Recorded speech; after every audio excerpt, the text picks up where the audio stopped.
Marvel Studios' Secret Invasion has reached the halfway point of the show. There are 3 episodes that have aired and there are only 3 left.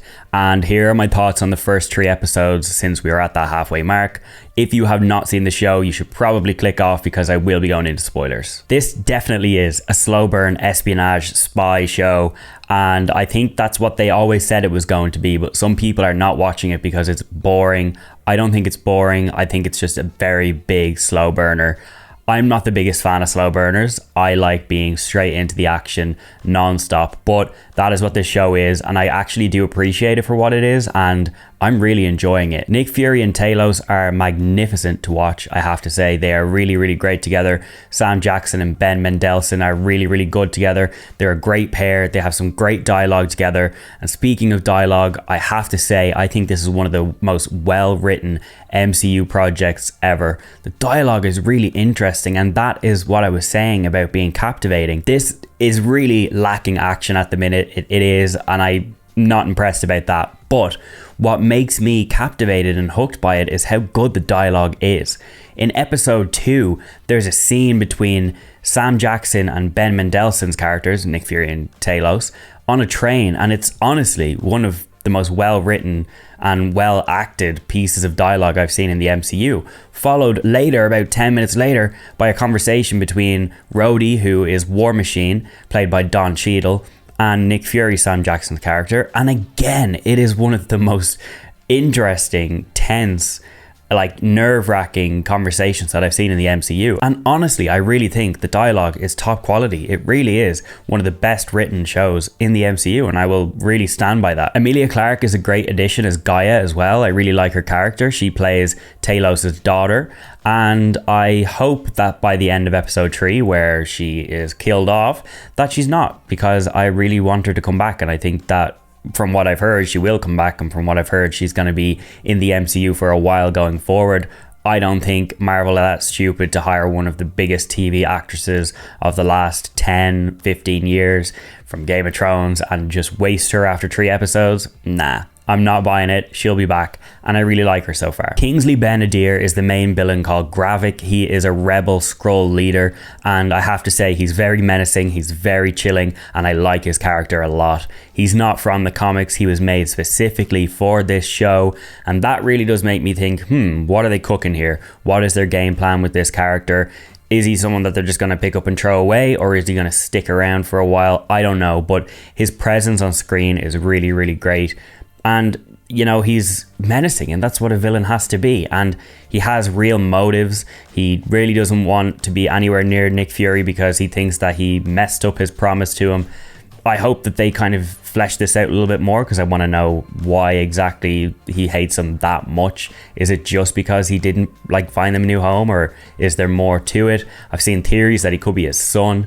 I did think that at one stage. In episode 1, I really did think that. And he is paired with a fantastic sidekick in Killian Scott. He's Irish, he's a dub, he's from Love Hate, if you've ever seen that show. You probably have if you're Irish, and he's fantastic. I think he fits this so well because in Love Hate he was a gang member, and he was, part of a gang, and he was, being all tough and intimidating. And in this, he basically plays the same role, but in the rebel Skrull group. And I have to say, he's been really grabbing my attention in this show, and I really hope they don't waste him. But when you look at him, you just know that come episode 4, 5, or 6, when the final battle comes, that he is probably going to die. I will bet all of the money that I have on me right now that he was probably going to get killed off. As I mentioned earlier on, I do think it needs more action. There's basically only 1 or 2 pieces of action that really stand out to me. One of them being that last sequence in episode 1 where Maria Hill passes away. I really hope that she's not dead, but it doesn't seem like she's coming back.